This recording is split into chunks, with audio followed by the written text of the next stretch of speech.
Hey everybody, my name is Andrew Davis and you are watching Conversations in Pop Culture brought to you by my friends at Make Some Printing, the smarter way to print. Printing your creative projects can be confusing and stressful, but Make Some is here to make it easy. From their instant quote calculator that lets you get as many quotes as you want for free to their 24-hour customer service, Make Some is here to make your printing experience run smoothly from start to finish. You can choose from a range of premium printing options and materials, and the company has also printed many successful Kickstarter campaigns. A bunch of people you have heard of on my show, and they are a phenomenal company, and they offer services in the United States, Canada, Australia, and the UK, and Make Some can print and reach your audience around the world. So if you're ready to print smarter, not harder, head over to mixsome.com, and listeners of my show right now can actually drop my name, Andrew Davis, in the message tab to get a 5% discount on their first order. And when you're printing a Kickstarter, guys, I know that 5% makes a huge difference because every dollar counts, or for anything you're printing, 5% is a big discount when you're counting your pennies. I know because I'm there. So that is mixam.com. Type my name, Andrew Davis, in the message tab, and you can get 5% off your first order. And so I have with me returning guest, Logan Black. So welcome to the show, man. Yes, how's it going, dude? Great to be back, always. Yeah, no, I am super excited because we spoke in January of this year, I think, and I'm really bad now because every day seems like it's the same, and a lot's come about in wrestling for you, and I think the big thing that sort of dropped is that you sort of came out in the wrestling world a little bit. Yeah, I did. And I'm hesitating because I think it's a pretty open story, but yeah, no, go listen. I'm as I always say to everybody, I'm an open book. If I'm on your show, I'm here to be open to whatever. This is interesting, and it's sort of an everyday thing for me because I know you're a decent guy, and how did all this come about? So I'm going to assume that you're talking about my very public coming out.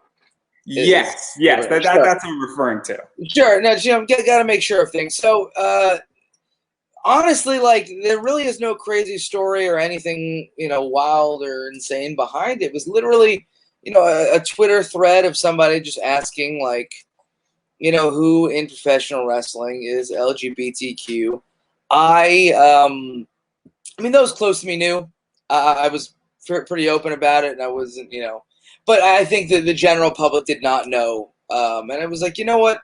Maybe it's time for me to finally, actually do that and just kind of, live my truth out in the open in front of everybody instead of kind of just having it be a thing between like myself and those close to me. It's like, yeah, why not? Because, I think, and it's something that I still struggle with at this point, even after coming out. Let me adjust myself so that I don't look so slouchy, even though I'm not slouching.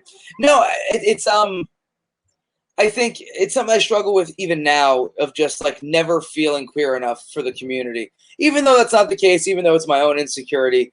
But I feel like if there's one person out there who's, ultra masculine and, covered in, it's just someone who is kind of me and doesn't, I guess, fit the mold of what, a lot of people have preconceived in their heads, that somebody who is, pansexual would look like. Well, damn, like, okay, they see themselves in me, and maybe that makes them feel comfortable. And, that was part of my thought process. And immediately I was, I mean, all the love and everything from everybody, but like, I'd say at least 4 or 5 friends of mine immediately texted me like, hey, I've been feeling the same way. I don't know how to come out about it, but, when I decide to do it, I'm going to. And like, thank you for being, outright about it. And all of those people have since come out, which is really awesome and really dope. And again, like, I'm not going to sit there and go like, well, I was the reason, because I wasn't. They found their time and all that. But even again, just to give 1 ounce of, or rather 1 brick in the road of being able to do that for a lot of people, I think is really cool. It feels really good for me. And to even go further into this, because it's very interesting, because obviously I know Ariella Nix was very supportive, because obviously, she's been very supportive of you. And I know a lot of people, and what has that been like? Because it is a very scary thing when you come out in this entire community, and that you've been greeted with a lot of love and a lot of people saying, "Oh man, I'm with you, I'm behind you." And there's been a lot of people who have been in your corner. I think Darnell Mitchell, if I got the name right, was also one of the people that was very supportive from. Oh yeah, Darnell was a person. I think that's what kind of was one of the things that really prompted me to be like, all right, let me get over myself and just do this, because last year before I came out, he wished me happy Pride, and it brought all. It was because Darnell knew, and him and I had talked about it, and it was just feeling like I belonged in the community. Like I said before, like it was something that I didn't feel like I belonged, and getting just that sense of that really meant a ton to me. So that was super important to feel. And like I said, Darnell and tons of other people have just, it's been nothing but support the whole way through. And I'm very grateful, and I recognize how privileged I am to have that. And obviously, I'm super stoked about it, because obviously I believe everybody should live the way they want to live, and that they shouldn't live in fear, because we only get one shot at life. Unless you believe in reincarnation, and then you might have multiple shots at life, but that's not the point. And so I'm super stoked about it, and obviously, you're happy and you're a decent guy, and so it's amazing. And also, you really got to experience, I think, Pride for the first time this year out in the open as well, which is a very cool thing in a lot of ways. And so what was that like for you? Because it's sort of your first open Pride, and it could be a very emotional thing in a lot of ways, and it could also be a very relieving thing. Sure. So, outside of, my persona and who I am at shows, and, when the camera's on, for the most part, I'm pretty quiet, and, I kind of keep to myself. Y'all can see behind me, there's a buttload of books and comic books and stuff. I really do keep to myself, and I kind of just keep chill. So I don't think necessarily like going to a parade is for me, not because I don't support it or anything. Of course, I think it's awesome. Always love to see that, and I love my friends going. I'm just not a parade person, because I'm just large crowds. I'm just like, all right, this is way too much energy sometimes. I got to chill a bit. So Pride for me, experiencing it this year, was way more just like, I guess, understanding the history of everything that's gone on, and everything that kind of goes into that, and being able to like consume media in such a way that is more Pride centric. Again, because pop anime comics, we're gonna I'm a big fucking comic guy, and the whole thing here is during Pride Month, I went out and was like, you know what, let me look through these very LGBTQ centric comics that are not specific to, like, not flat out, like, I don't know, like America Chavez is a queer character in Marvel. I collect all of her stuff, or not necessarily stuff like that, but things that were like written in such a way that it was a completely different take on things, and like boom. So like I've got over there, I bought the trade paperback of Rawhide Kid that was written in the 2000s, where they made Rawhide Kid gay and kind of gave us a Western with a gay lead, which is something that doesn't get done. I've got it upstairs in the living room. I think it's the most brilliant thing that I've read in a long time. And you're going to laugh when I say this, because everybody has. But Exit Stage left the Snagglepuss Chronicles. Yes, the Snagglepuss from Hanna-Barbera. They took Snagglepuss and made him a gay playwright during McCarthyism. It is brilliant. Absolutely brilliant. I cannot recommend that book enough. Have you read Stuck Rubber Baby by any chance? Have I read, what was that? Stuck Rubber Baby. I cannot say that I have. So Stuck Rubber Baby is by Howard Cruz, who was one of the lead gay comics writers in the underground days, and was one of the people who was fighting for gay comics to become more and more mainstream.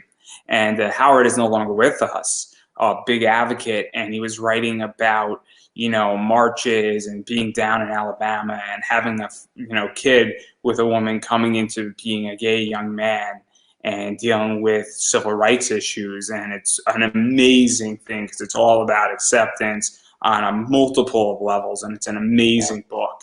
That's something I'm going to have to end up reading, because like I said, these stories that are just so, at this point, I guess, being out and open it's a different twist for me because I can put myself in that position. You know, like everybody, why do we read media or just media in general? Why do we consume media in general? Because we can see ourselves in the characters, and that's the thing. Why is Spider-Man so popular? Because everybody can see themselves as Spider-Man. He's not super big. He's not, you know, the best fighter. He fails all the time. It's a relatable story. It's, you know, I can understand that. And I guess a lot of other people can too, because Spider-Man has like a new comic out every week. What about these books now, again, being out and open and just looking at this, there's always something that I'm able to draw from. And I think that that's really awesome. And I could really appreciate that as being something that's just totally new. Like if I had read these books 5-10 years ago, man, like it would not have hit me the same way. Or it would have hit me completely different because I was still in the closet. Yeah, no, and I think it's fascinating because obviously, you know, I'm straight and I view things, but I've done a lot of research into, you know, gay comics, and obviously I've interviewed a lot of people like Howard Cruz and Trina Robbins and a few other people who have been very prominent in this. And so when you're going down that research path, you know, obviously I'm looking at it in one way, and I can't look at it from your perspective per se. But, you know, when you're speaking to these people and they're telling their stories, it's so interesting when you're getting, you know, primary sources. And it gives me a little bit of insight into everything that's going on. And when you're speaking to the guy who wrote Stuck Rubber Baby and illustrated it, and then you actually go read it, it changes the way you do it. And it's so interesting. And I find this to be fascinating with you. And the fact that you're living the life you want to live is wonderful. And I'm super excited for what you do next. But obviously, I want to talk about wrestling because that's over there to do. We're talking about wrestling as well. Let's go for it. And so, obviously, we're not going to rehash everything we did in January. I know it's a hard pivot. And you could pivot back anytime you want to pivot back. So, obviously, you and with, you know, Chris Panay have been slaying it as the Apostles of Chaos. And obviously, the match I want to talk about, because I just had Rip Bison on, and I had Perry Von Vicious on, is that match, because Perry Von Vicious and Rip tend to push around opponents, and they can't push you and Chris around too easily. No, that ain't gonna happen. And he gave a little insight into that match where apparently I think the entire season of Limitless was filmed in like 2 or 3 days, back to back.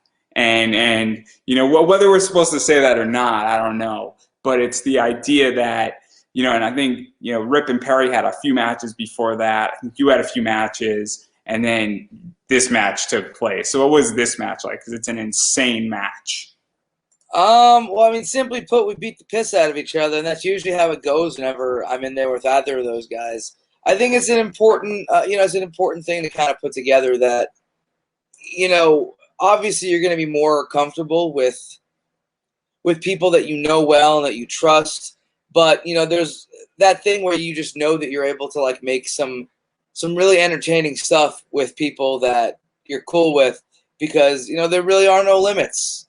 And that's, I think, the great thing and about art in general is that art, when it has no limits, it truly is just absolutely incredible. And in a collaborative thing like wrestling, I think once you get people together who don't really have, you know, a glass ceiling or any type of limits, man, you can just kind of go crazy. I couldn't imagine what, you know, the four of us would be able to do on like a show with a bigger crowd, or like, you know, a show that encourages some, or you know what, a show that isn't like marketed towards wrestling fans. You know what I mean? Like there are a lot of promotions out right now that don't market towards wrestling fans. IWW, the promotion that I help, you know, do everything with, is a promotion like that. We don't market towards wrestling fans. So what happens there? Well, now you can just kind of go crazy because these people don't know what to expect. They don't have anything to expect. They just want to have a good time. And watching people beat the piss out of each other, that's a good time for them. And so what is that like? Because obviously, I don't think it's been a while since I've gone to anything that has not been marketed to a wrestling fan. And obviously, at some point, I was not a wrestling fan, and I remember my first few shows were phenomenal. And then I guess I became sort of ruined when you start knowing, you know, the wrestlers and you start knowing stuff. And what is that like coming into, I guess, fresh blood and fresh, I think for me, one of the coolest things about it is, in fact, give me one moment as I'm, I know, live interviews, guys, but I'm going to show you guys. I got my cat over here who is deciding that she needs attention, and because of that, she's going to sit on my comic long boxes. And that's a no-no. That's what puts me into wrestler mode with a tiny furry creature. So we're going to take Miss Selfie over here, who knows she is doing this for attention, and we're going to bring her over here so she could join us and get the attention she wants, because, as you know, the best way to handle unruly children or pets is to give them what they want. So back to the question at hand. We marketing towards non-wrestling fans. So, like, Effie is a big proponent of this. If you break all of it down, wrestling fans represent a very small bubble of, like, the entertainment-paying customer. The entertainment-paying customer, music, live music and movies or theater, all of that stuff. Literally any dollar that can be spent on entertainment. Think about that. People who are wrestling fans and go to wrestling events always, they are within this little bubble. And the bubble is tiny, and it's continued to shrink. I have a lot of theories as to why it has continued to shrink, but the truth is it's continued to shrink. Yeah, WWE is recording record profits, but in general, the fan base of pro wrestling is much smaller than it has ever been. Those people are just spending more money, which is cool. But again, you want as many people there as possible. And to me, you want to take people who are outside of that bubble, who may have never seen wrestling, who may have had no interest in wrestling, all of that stuff. You want to take them and bring them to what we're doing. Maybe not bring them into the bubble, because that bubble is a bit ridiculous at times, but just be like, hey, you can enjoy this too. You like Vin Diesel, jumping out of cars, that shit, that's ridiculous to you. Cool, wrestling is pretty ridiculous too. Check this out. Let me know what you think. So that's, I think, what a lot of our shows that we're promoting at this point are really based around. Diverse rosters, which obviously means, diverse people on there. A lot of representation of different ethnic groups, different, people of different genders and sexualities. Bringing all that together so that everybody who shows up can feel represented and, kind of see themselves in what's going on.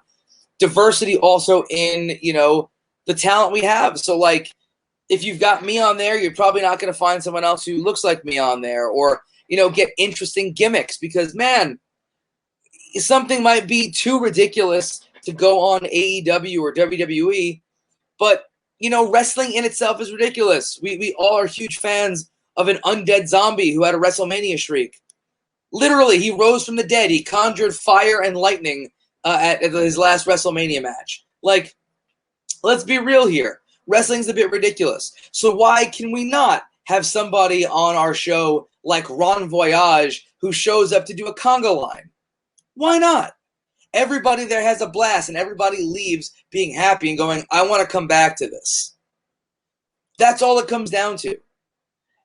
So do you think that that's sort of the future of wrestling? Because I'm very, very, like, I'm a big Camp Leapfrog fan for the reason that it's not wrestling to me. It's more of a suspended universe that is in its own thing. Obviously, there's campers, there's counselors, and everybody there is sort of doing camp-related activities. And to me, it's partially wrestling, but once I suspend disbelief, I'm all the way in. I'm bought in, essentially. And so it's like a weird thing for me, because it's almost like a self-contained world. And then when I'm watching it, then they're doing cinematic stuff. It makes sense to me. I don't know how to describe it, but like, I think that's very much the future of wrestling. And I don't think that shows, and there's nothing wrong with deathmatch wrestling, but it doesn't entertain me as much as something like Camp Leapfrog does. No, absolutely. I think a lot of people are turned off by the idea of pro wrestling. Why? Because it has always been presented in such a way that is not inclusive. And that doesn't necessarily mean to, like, because, wrestling is definitely guilty of having some raging homophobia and, a lot of racism and stuff like that. But I think it's not inclusive to, like, people who just don't get it. And that's the thing. I don't think you have to get it to still be entertained by it. You can watch a Fast and Furious movie and know that Vin Diesel would never survive jumping out of that car, falling 500 feet, and then landing on the top of a truck. You know that's not going to be the case, but it doesn't not make it cool. In the same way that somebody dumping me on my head, it's like, I know that that's not, legitimate. I know that that's not real, but it's entertaining and it's fun and people can enjoy themselves doing all of those things. I think drawing people into that is definitely the future of wrestling. I know for a fact that major company, WWE, I won't say major company, WWE does not market towards wrestling fans because wrestling fans in that bubble will always show up to wrestling shows. Always, no matter what. They're going to be showing up. They're going to go. They're going to complain. They're going to get on the internet and be loud about it. But they're always going to show up. They're never going to turn away because they are in the bubble. Why market towards them? You already have their money. Market towards the people whose money you don't have. People who normally would not spend it on your show. Bad Bunny went in, did a WrestleMania match, and sold the most merch of anybody on that show. Are you telling me wrestling, it was only wrestling fans that blew that money? Absolutely not. It was mostly non-wrestling fans. And you make bank off of that. It's brilliant marketing. If you do that as an independent company, you could really have a ton of fun with that and not work within the confines and I guess the little, section, the bubble of wrestling that WWE has to. You can kind of do whatever the hell you want. You can create, Kaiju Big Battle creates monsters that go into a ring and kind of wrestle. Those aren't wrestling fans. Those are people just showing up for a good time.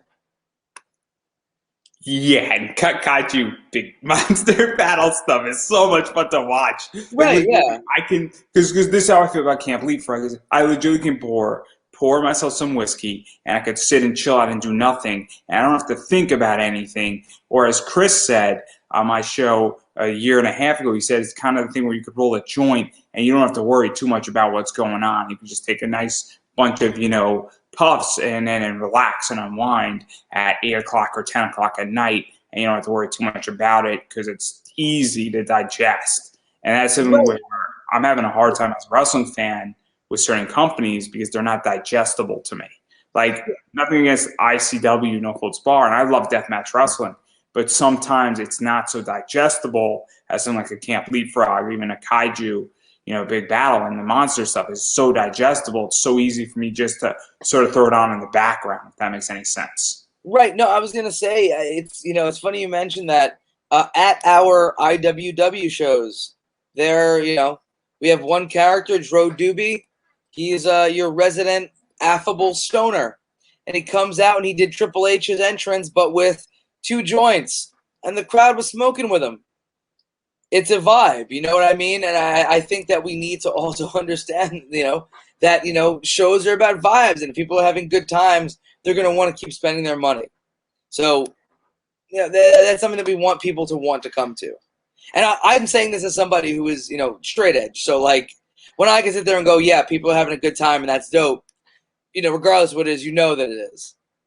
Yeah, I mean, I'm not a big weed fan. For those who are interested, I'm more of like to pour myself, a nice little whiskey, or I like to just have a beer, and but it's the idea that I know that a bunch of people find certain things to be social, and that's what they want to do, and it's more power to them, because I've been at wrestling shows, and you've been wrestling where the crowd is into it.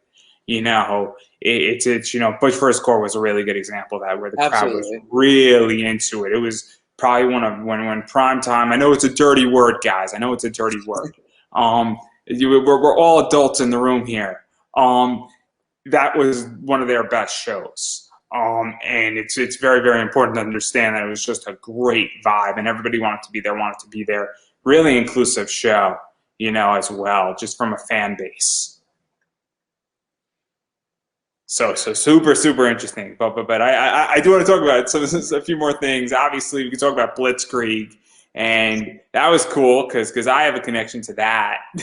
And I was sort of sponsoring that match at Blitzkrieg. I think, what was it, like last June, I want to say? Okay, I think I do remember that one. And that was like, I think, what was that, Kip Stevens and Juba? Or was it, because I don't even remember anymore. This is really good. I'm the Juba, and then we, with Hermit Crab, wrestled Kip, Juba, and Devontae's. So it might have been. I think it was just it was. I think it was Kip Yeah, I think you're right. It was a fun match, and that was my first time watching Blitzkrieg. And so obviously, I just want to mention that I was sponsoring you guys, so I get brownie points. That's all I want to say. Oh, obviously, we appreciate that very much. And it's Blitzkrieg is a very cool promotion in a lot of ways, and I like some of the stuff they do, and obviously they really bring in some decent talent lately. Oh yeah, those shows are always fantastic.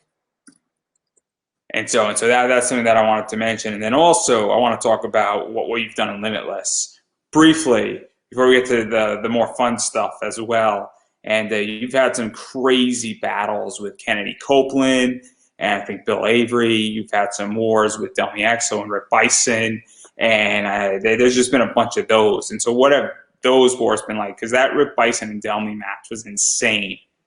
Yeah, I mean, I think it all comes down to the stuff that we were talking about before about, Rip and Perry, where it's just when you walk in there and you've got, people that, that you can make really great art with, it becomes really easy to just do that. You go out and you have a blast and there's no worries or cares or any of that stuff. You're just going out there to enjoy yourself and make some really awesome art. And I could really appreciate the fact that Randy and Limitless Wrestling are kind of just a very hands-off place where they're like, make art your way, and we will broadcast it. And then the other thing that I love that you've done, and I think we got to hand it to Kennedy, is that she has stepped up tremendously to a plate. And whether she'll admit it, whether you'll take credit, the match you had with her when we spoke about it, I think maybe you had the match like a week after I interviewed, or maybe it was the week before. But I mean, it was the idea that I think that you made her in a lot of ways, and that was sort of her turning point in her career. And whether you want to admit it or not, in a lot of ways, witnessing it, and especially witnessing it live, what was that like? Because that was the idea that it was almost like you were molding her in clay, for lack of a better word. Well, here's the thing. I won't take too much credit in a lot of ways. I'll say that I definitely was able to bring something out of her that you're seeing a lot more of now. But it was always there. Kennedy is stupid talented, always has been, and I've told her this since I met her. She just now is starting to gain the confidence to really let that go, and that's great. Happy to have played a role in that, and I think I've always just wanted to be. So I put it out there always. My idol is Terry Funk. Always been my favorite wrestler of all time. And Terry was always a guy that no matter what locker room he went into, he was like, I want to make that person. I want to make that person. That's how I look at everything. Put me in there with whoever, and I'm going to get the best out of them. So that's that's pretty much how it was with Kennedy. I'd love to see the trajectory your career is taken. Because one of the things that I appreciate about you, and I think people need to know it, is that you take the mentality that you come into wrestling, and wherever you're at, whatever locker room you're in, you want to enter that place and you want to leave it better than it was. Right, always. It is that you take a lot of pride. It's worn very much on your shoulder in that, and so that's a very interesting mentality. And I don't mean to disparage certain people, but I've run into a bunch of people, and I'm not in the business the same way you are, but just in the interview world, and I've been doing this for about 8 years, probably interviewed at least 100 wrestlers. There are some who don't have that joy and don't have that idea and are very much in it for themselves. And so what prompted you to want to make it a better place and leave it in a better place than when you entered it? Because it's something that not every wrestler has. So I think I kind of that's my life motto, is just leave things better than you found it. No matter what I'm doing, I want to leave that better than when I found it. And wrestling is something that I love so much, and I'm so passionate about that. For me, to go out there and not do that, not leave it better than it was, to me, kind of it doesn't feel right. I need to be able to put all of my effort and all of my love and all of my hard work into making wrestling a better place. Again, it's why IWW is run the way that it is. It's why T2T continues to be a place for a lot of people from groups that normally are not given a fair shake in wrestling to get a fair shake and get a really good education in wrestling and work hard, put that effort in, and the culture we've created there. So for me, it's super important to make all of that work because it's literally how I live my life. And one of the things that I was, talking to somebody about it today, one of the lessons that I've learned is like, you can go into like an industry of trash that is wrestling. I love wrestling, but there's a lot of trash involved in wrestling. And you might not be able to pick up all the trash in wrestling. So you might just walk into a place and no matter what, that place is going to be full of litter. However, if the next person that walks in and throws a bottle on the floor, if you go, hey, let's not do that because that's not cool. And they go, all right. And they tell the next person, hey, you don't do that. Well, what happens? You might be full of trash, but eventually that trash is going to decompose and get out of there. And everybody else is going to work to make it better. At T2T, it's something that I preach because I say within these four walls, we have this culture. And when you go to other shows, we bring that elsewhere. And that's how we fix things. Because if all you need is one person to say no, or one person to say, let's do it differently. And somebody else goes, yeah, you know what? I was thinking that. I appreciate you saying that. Let's do that. And again, it becomes contagious. That's how we make change. Yeah, and I have nothing to disagree about where it only takes a little bit, and it even doesn't take a hell of a lot. If you just say, hey, let's try to do this a little bit differently, or we just don't, throw something, or that we speak a certain way versus another way, and enough people start engaging, obviously that's how things go. And also, change doesn't have to happen overnight. Change can happen slowly, right. And it's all right if something takes a little bit of time to change. Right. I might not be able to make change immediately for anybody and all that kind of stuff, but I'm going to put a whole school's worth of kids out there on the indies who are going to treat things differently, not stand for nonsense, and just generally be good people. And that'll be contagious. And so obviously we're going to talk about, I think, like three more things. And sure.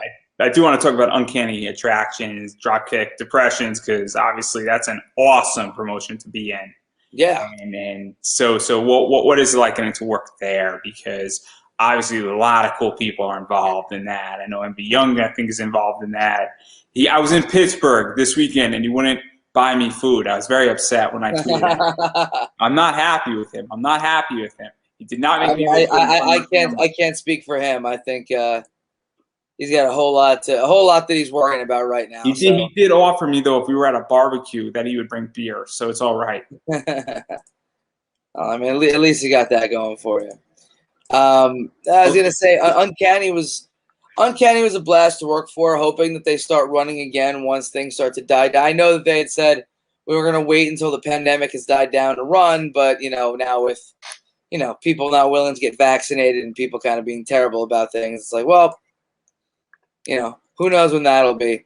But I'm excited to work for them at some point again, because it's being surrounded by good people is always a good thing. And same thing with Dropkick Depression. I know they've got a show upcoming in a month or so, and I'm just looking forward to being around those people. Tara Calloway. When I talk about wanting to make wrestling better, she's someone who inspired me. Tara spearheaded a program with the non-for-profit RAIN, which deals with rape and sexual abuse, and all to get wrestling, all to get seminars for wrestling and promotions and trainers to be able to educate themselves and educate others on what is sexual assault, what is sexual abuse, which is something that we really do need in the age of speaking out. We really do need to really put that out there and detail it so that we can go, okay, here's what this is. You violated this. What are the consequences now? It's an important thing to do, and she spearheaded that because she is a boss. Tara is such an inspiration to me. I can't speak high enough, and to be able to be on that roster is always just such a trip, and it's so awesome for me. And some of those matches are just phenomenal. Yeah, I mean, matches are secondary to how awesome everything is, but those matches are great. It's ridiculous the amount of first-time matches they've had over there that are just why did nobody think this up in the first place? And it's also just the vibe as well.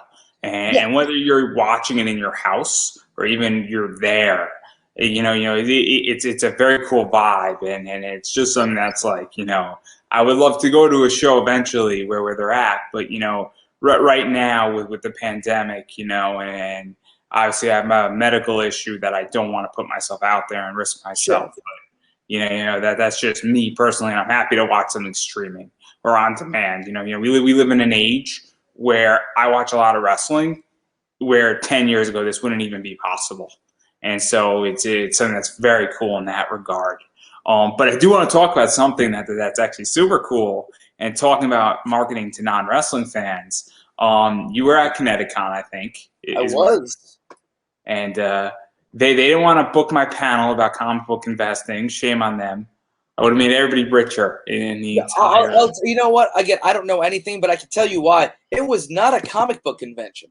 It was an anime convention because I went there looking to blow a paycheck on comic books and literally only found one table that had comic books on it, literally in the entire convention. Fair enough. Fair enough. I'll keep that in mind. And I don't know when I'm going back to a con, but that's not the point. It's fair enough. They probably should have done a little more research with a name like Pop Anime Comics. You think they would ask? Of course. But go figure that one out. But you can't speak for them. But they did have something very cool that was done at another place that another anime con I was at, and it's Cosplay Wrestling. Yes. And so, or Cosplay Championship Wrestling. And so, what was like the story how you got invited into this, and how did this come about? Because this is just fun. Yeah, no, it was so this is again just the way that wrestling always works in that like you make connections, you make friends, and then things just turn out. And I knew the promoter, Xander Litt, from shows years ago, and he knew that I was a comic fan because I post about this stuff all over social media. And he's like, "Hey, I'm doing this cosplay thing. I want you to be part of it. Give me a character that you'd like to dress up as." And we threw a bunch of ideas at each other. I had never done cosplay in my life. Hard to believe, right? So I've never done it, so I didn't know necessarily what to do. But I settled on Dakin for like a number of reasons. Both between like myself and the character being pansexual. Dakin being the son of Wolverine, me being Logan Black. There's a lot going on, and Dakin just an awesome character. But that was last year, and Kineticon was canceled due to COVID. They brought it back this year with a lot of restrictions, and honestly, it was one of the most fun experiences I've ever had in my life. Just really awesome. Again, great vibes. And again, speaking about, marketing to non-wrestling fans, in order to get all this done, we had to do like a full day's worth of wrestling-related things in that space that we were given. So that, it was like, it wasn't just like, oh, we're doing 2 shows and, doing what we're doing. There was like wrestling trivia, and only like 5 people showed up to like wrestling trivia or like some of the other things we had listed. It wasn't very many people. But when it came time for the wrestling, everyone was there. Everybody in the con was either in a seat or around the ring watching. And what did that tell you? Is that there were 5 wrestling fans there among all the other anime and comic book fans. But there were lots of people who just wanted to be entertained by something fun. The importance of marketing to non-wrestling fans. And now a bunch of those people follow me on social media. They might not care about wrestling, but they might, think what I do is pretty cool because I'm another comic nerd doing something. So boom, these are people that might, buy a shirt. These are people that might come see me at a show. The importance of marketing towards non-wrestling fans. Cannot overstate it. And I'm super curious because obviously I haven't been to a con in 20 months. I don't know when I'm coming back. There's a lot of reasons, partially economic. I'm still looking at my wounds from a very bad experience at a con down in DC. And obviously I know there's like 3 or 4 cons in Connecticut where I'm at, and that's where I live. And obviously there's a few more reasons. Physically, I'm just not in the best shape to go at the moment, for full disclosure. But what was it like at the con? Because I'm super curious, because I hear mixed reactions from a lot of people from a bunch of different angles.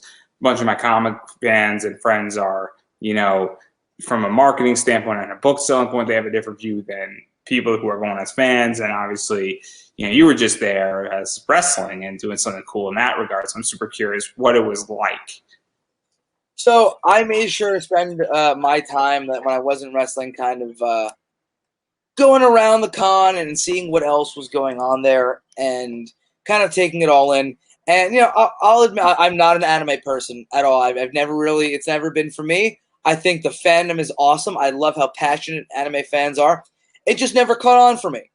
So this being mostly an anime con and seeing like all the anime related stuff there, it's like, okay, I could skip over this for me. But what they did have in the same room that we were doing, because big giant convention room, what they did have in that same room as us, we were doing the wrestling, was just a plethora of video games. So there were maybe, I'd say, 24 arcade cabinets, sit-down arcade cabinets of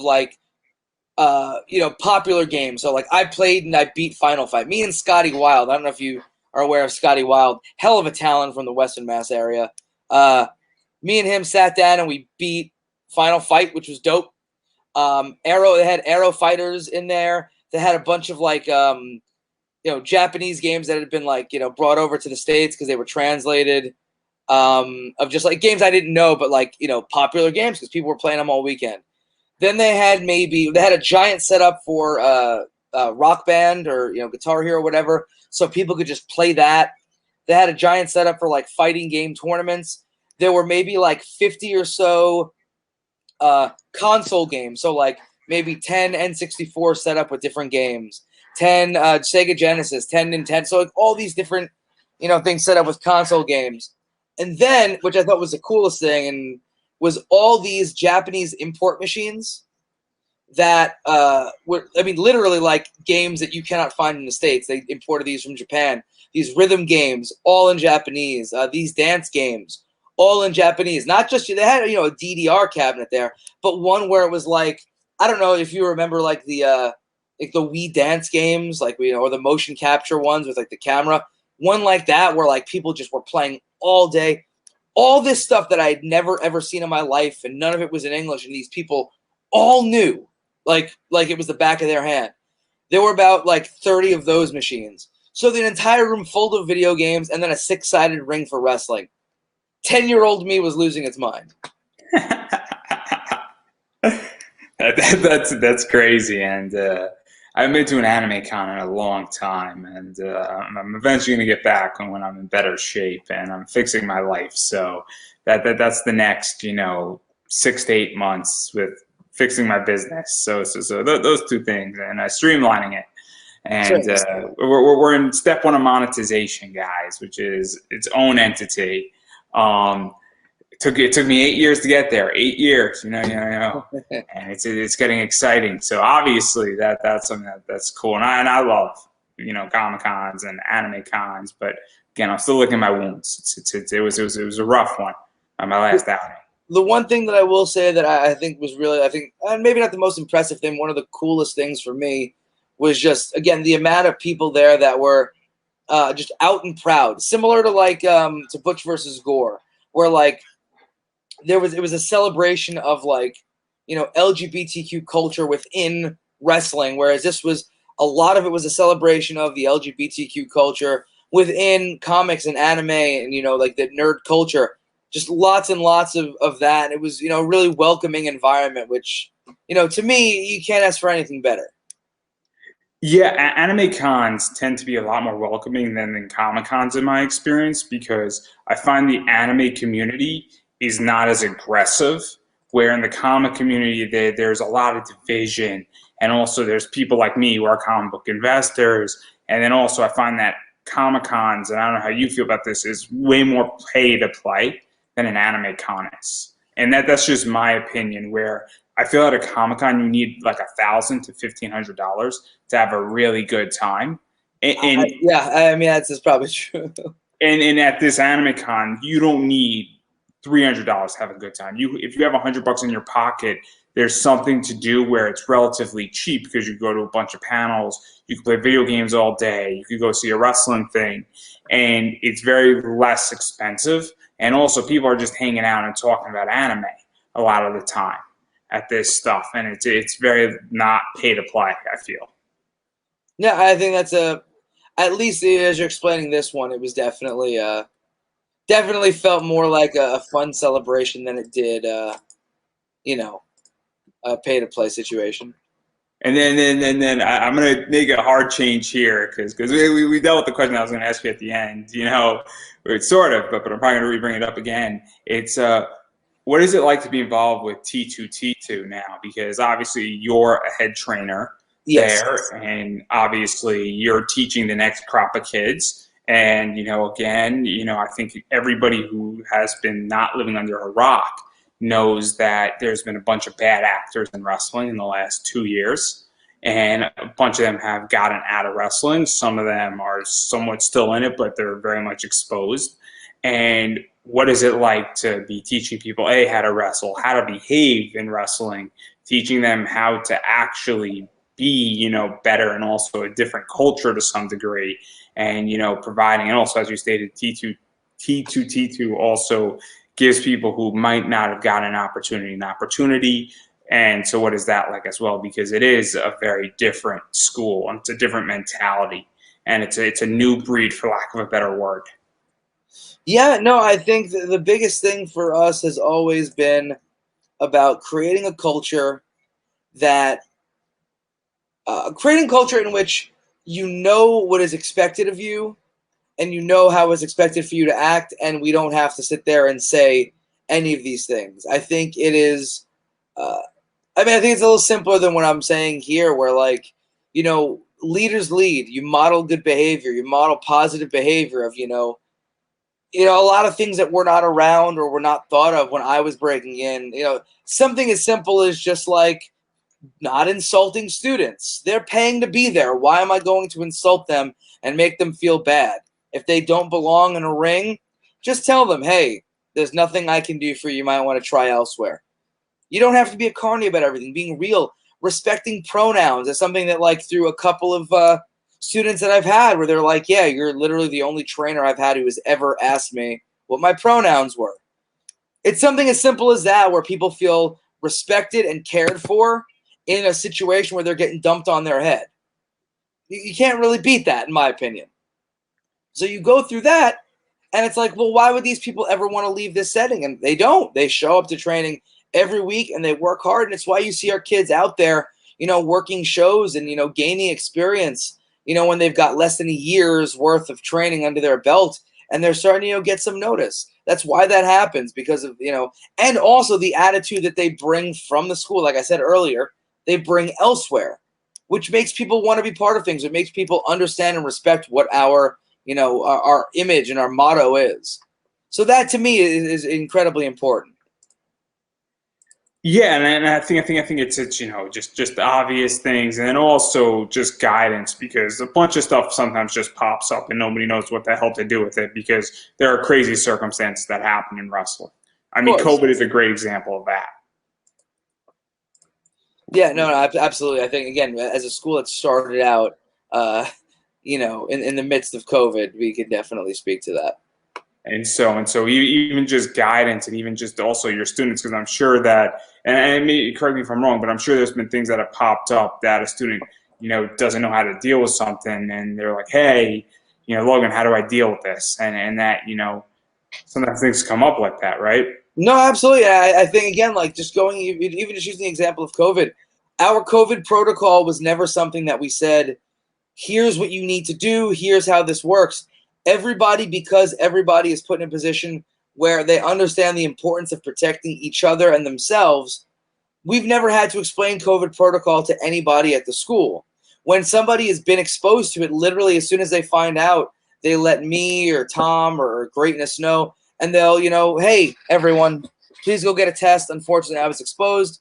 And then, they to quarantine. We've never said any of this. And because of that, we've never, ever had a COVID outbreak at our school. We've had people, exposed to it, but not once has anybody else within the school caught it. And I think that, again, speaks volumes to how seriously we take things, and again, how important the culture there is to building outward.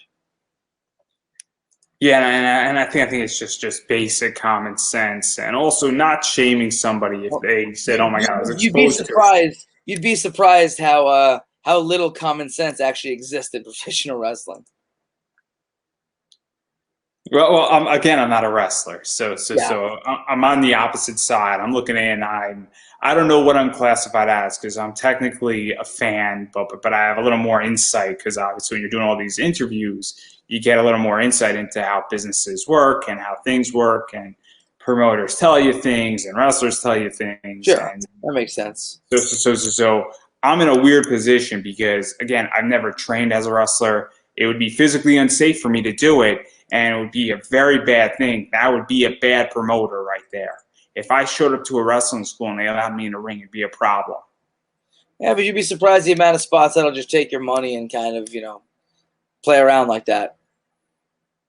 Fair enough. So, and then obviously you're turning out a bunch of students, and it's getting very, very cool. And it's a very cool spot to be able to do and build the next generation. There are very few people in wrestling who are doing that right now. Matt Tremont is doing that very, very well. Tremont is brilliant with this. His kids are incredible. And so it's a very cool thing when you get to train people and build the next crop of students, and it's very rewarding, I would imagine, when you see them out there and just helping them along their journey and also teaching them a few things as well, I would imagine. Absolutely. And then also I want to talk about Pro Wrestling Grind because that's going to be fun. Yeah. Oh man, that's pretty dope, man. They just announced my match last night. I'm really stoked about it myself and Merc. That's gonna be it's gonna be something else, man. I'm really stoked for it. I know Rip had and this is going back to Limitless. Last time I saw Rip, we were at a Limitless show, and he had definitely had a couple of shots of something, or by that point, but had gone off about just how, like, man, I want to do something where we just, it's about the wrestling, man, and it's about, like, that good old school hard hitting wrestling, and everyone's just there to just outdo the next person because they love it, and everyone, just all the good stuff that I love to hear. And I'm just like, you know what? Hell yeah, dude. I love that idea. I think you should go for it. And, I think it was probably in the works by that point, but that's Pro Wrestling Grind. All the stuff that he talks about, it's right there. And also, Pro Wrestling Grind, for those who don't know, obviously you should go watch that interview with me, Delmy, and Rip. And I have to get Rip with ZPB on. That's going to be a fun one for those who are super interested in no wrestling history. But it's also a very selective roster. Meaning that everybody has sort of earned their way in and was hand selected. And it's not that, we're going to just throw a random match into this. There is none of that in this promotion. And so what is that like to be in a very selective spot with, I think there's 12 matches, I want to say. Or no, there's not. There's 7 matches or 8 matches. Right? I don't think 12 matches would necessarily be good for anyone. But it's very much a very selective. I think there's like there's anywhere from 14 to 16 wrestlers involved on the card. It's very, very narrow, which is a very, very small card in a lot of ways. And so what is that like for you to be in a very selective spot? Because this is probably one of the most selective rosters right now in wrestling. Yeah, I'll tell you this much. And I don't value myself as being somebody who's egotistical by any means, because I definitely know that I'm humble, but I belong there. And it's important for me to put that out there and, let people know. I know that I belong out there among the best. So to be put on there, certainly, I appreciate it a whole bunch, but, this is a position that I should be in. I should be in there with the best. I should be going up against the best, and I should be getting the best output out of everything. So, again, while it feels great to be part of this roster, and because I know how selective it is, I know that I belong, and that's important to note too. It's so important to know what your worth is, and I am learning that right now. And it is beyond interesting when you start learning it and how you conduct yourself and it is a fascinating experience. And this is I'm starting that journey, and so I don't know the full position of knowing you belong in certain areas and all that stuff, but probably in the next 12 months, I'm going to learn that real quick. So I'm very excited, and I know exactly what that must feel like, and I'll let you know in 12 months how I feel. Absolutely, you definitely need to. I'm sure you're going to be on in 12 months if you don't already hate me by now, but that's not the point. It's okay. It's okay. You can be Batman. I'll be Joker. It'll work out. Keep me away from any Joker-related nonsense. Overdone. I would ask you about Harley and Ivy, but because the Eat, Bang, Kill tour looks phenomenal. Yeah, I've been following the Harley and Ivy stuff going on in the current Batman run, and it's great. It's good to see them bringing that back. It's exciting. I'm very excited for that, where it's a continuation of the Harley Quinn, or it's spun out of the animation series, and that is going to be a phenomenal comic. And Ivan Tao, who did a cover for it and did the almost the Harley and Ivy kissing cover for Comic Mint, is coming out in October, and we're going to talk about a lot of his cover work, and so it's going to be very, very exciting. And then that's awesome. The other person I'm trying to get is Shannon Muir, who does an amazing Harley Quinn and almost realistic, and you're a Marvel guy, so you'd appreciate if you look up Shannon Muir, and all of his photorealistic art. X-Men covers are awesome too. I'm trying to get him on because that's going to be amazing. But that's a whole different thing. I am not going to pull a Killian McMurphy with you at the moment, where I brought Killian and Ian Flynn together on a podcast for Sonic the Hedgehog's 30th anniversary. To talk about people who have connections, right? Right, absolutely. The way I say it, and this is absolutely on PC, and it's going to come out, and I already know how it's going to sound, but the Make-A-Wish Foundation? Certainly. That was like that for Killian. Oh, that's wild. Yeah, I mean, again, you put yourself in a position to kind of, be part of these things, and who knows what the hell happens. Sometimes it turns out. I made Killian's wish come true. That's wonderful. But anyway, obviously we've been speaking for a while now, and I know you got a bit of a hard deadline, but I do want to give you an opportunity to promote yourself. I didn't get to 90% of what I wanted to talk about, which is phenomenal. Just means that we could do this again. I'm always down to chat you up on anything. And so obviously I want to give you an opportunity to promote yourself. Where can people, find you on Twitter? Where can people bother you on your Facebook page, your Instagram? Where can people buy your merchandise? Because that's important at this point. Obviously, I want everybody to go buy you a shirt when they see this. Yes, and please buy shirts. So here's for me. I'm the same on all social media: Facebook, Twitter, and Instagram at King of Chaos NYC. You could check out my podcast on all social media at Year One Pod. That's the number 1.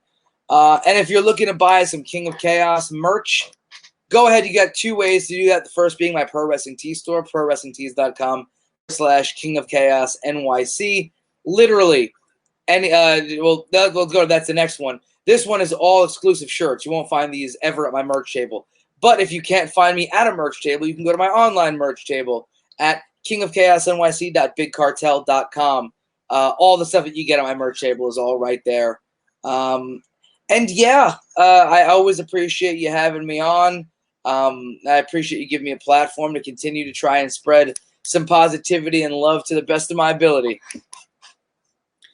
Yeah, and on that note, what I'm going to say is that obviously you have to support indie wrestling, and there's a bunch of ways to do it. Obviously, you should go buy their T-shirts, 8x10s, other things they're selling, because that matters, and that's huge. Whether you're doing it online or at shows, because it does subsidize, it does help with a lot of things, and it's just something that you should do. Also, going to wrestling shows and actually seeing your wrestlers wrestle is also important, not just for your favorite wrestlers, but for everybody on the card, as well as if there's food at a wrestling event, you should obviously buy food if you're hungry there, or anything that you so desire that you would like to buy and eat or drink for that matter. Also, though, if you're like me and you're right now staying home and wrestling is live, you should be tweeting at wrestlers. It's very important to tweet and engage with wrestlers when they're wrestling, or just in general, or liking or resharing something. Or if you see a really cool shirt that you dropped, obviously tweet about it or say, oh, that's an awesome shirt. It goes a long way. I'm also an indie content creator, guys. And while I do have a sponsor, this is not cheap to run. I do have Buy Me a Coffee. What that is it's similar to Patreon. You can basically buy me a coffee for $5 or buy me 10 coffees, or better yet, just give me your credit card and I'll take what I need. But the idea is that you have to support all indie content. But if you have to pick between buying me a coffee and Logan a shirt, or buying a shirt that has Logan on it, you should obviously buy that shirt first and foremost. And then you should follow me on Twitter, or just like this entire interview would be perfectly fine with me because it makes me feel warm and fuzzy inside. And so please go do that. Or if you would like to print comics, just drop my name, Andrew Davis, into Mix'em, and you get yourself 5% off, and 5% matters. Every penny matters. I know, because I'm counting every single penny every single day of my life right now, because I like my Frappuccino, and sometimes I don't have enough money to have a Frappuccino, and it's very upsetting for the week. So having said all that, I'm going to give you the final word. I'm going to use the same final word that I use on my podcast every episode. Be awesome to each other and spread love. That's good. That's good. I'm not going to steal. So that's a wrap right there.